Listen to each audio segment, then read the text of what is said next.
My name is Annie. Welcome to my channel, Eat, Drink, and Be Reading, and today I'm going to talk about my August TBR.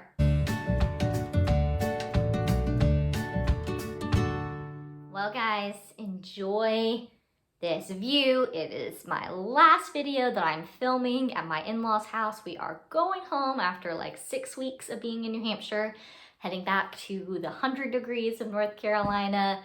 I'm both sad and excited. I'm gonna miss the lake. There's something to do all the time, unless it's raining, because we just jump in the lake. The girls have had so much to do. Most things are still closed in North Carolina, especially to take kids to. And it's too hot, really, to spend any time outside after like 8 a.m. So we're gonna miss that. We're gonna miss being outside all the time. Because right before we left, it was still cool enough to spend lots of the day outside in North Carolina, and then we kind of came here for the heat of the summer, but it's still there through August, so I'm like gazing longingly at the lake. Sorry, I was looking away. But yeah, we're heading home, and this is my last video here, so let's make it a good one. I am planning on reading.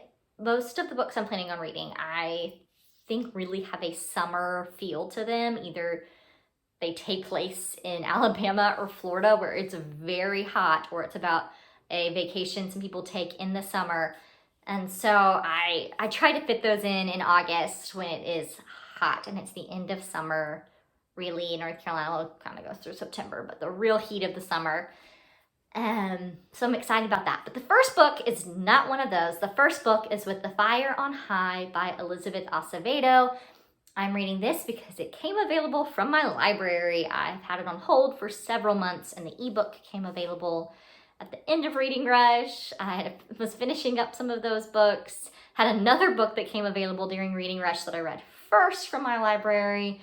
And so I plan on starting With the Fire on High like August 1st about. So it's a young adult novel about a high school senior who is also a mom, and she loves to cook.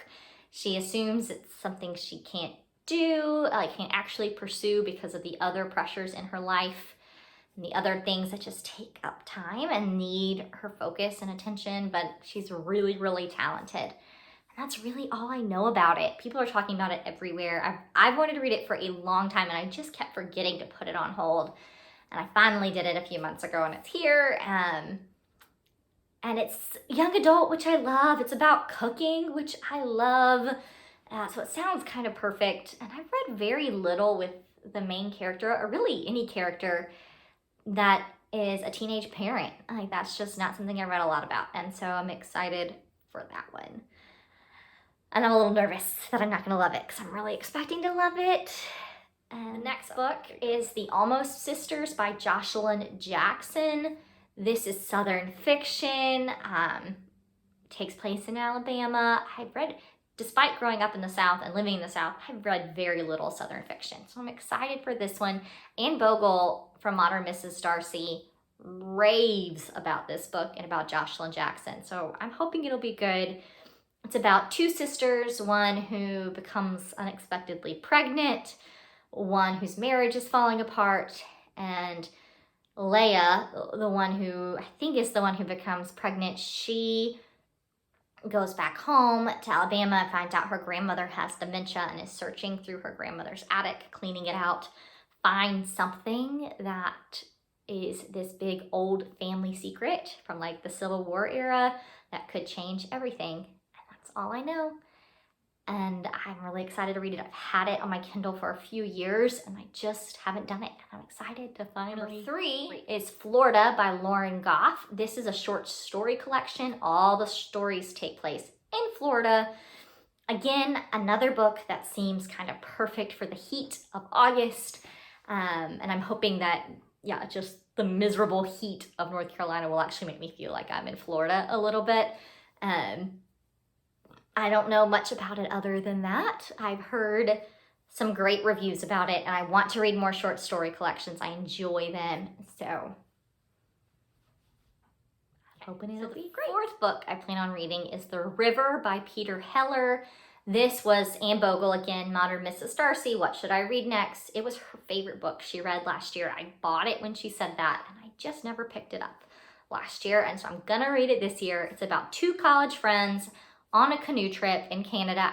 I'm imagining it's like right before their senior year or right after their senior year of college. So summertime again, but on this canoe trip, there's a wildfire that's coming. They overhear an argument between a man and wife, and they think that it might have turned to more than just arguing with words. And that's it. That's all I know. But it sounds like it is nature and friendship and intrigue and adventure. Yeah, it kind of sounds like a really fun read. And so I'm really excited about it. Anne Bogle tends to recommend, like books that I've heard her recommend a lot, tend to be ones that I really like. So I have high hopes. And last but not least is The Color of Compromise by Jemar Tisby. I'm gonna listen to this on audio. This was in my July TBR, so I'm not really gonna go too much into it. It has been hard to find time to listen to audiobooks in someone else's home when I'm not really driving ever. And so I just didn't get to it. And then I figured out a way, like some headphones that I could swim and listen to books. But at that point I was listening to an audiobook for the reading rush. So this one got put on hold, but I'm excited to read it in August. It's about racism in America and specifically in the church and the role the church has played in systemic racism and personal racism. And I think they're like about what does it look like to have racial reconciliation in the church. Yeah. And so I'm excited for that one too. I think it's going to be a hard read in a good way. I think I'm going to learn a lot. I think it might be one that I want to hand to people. I might end up needing to buy a copy so I can hand it to family and friends in the church, because I believe very wholeheartedly that it is the church that should be leading in racial reconciliation and that we're not necessarily doing a great job of it. So that's August. What are you guys planning to read? Let me know in the comments. Are you reading lots of summery stuff? Do you go totally different? Like, is summer for you? Let's read something really fun. Is it when you read your nonfiction? Do you read thrillers? Are you reading things that just feel hot? Let me know in the comments below. Let's talk. Thanks for watching. Be sure to like and subscribe for more bookish content. Thanks, guys. Bye, y'all.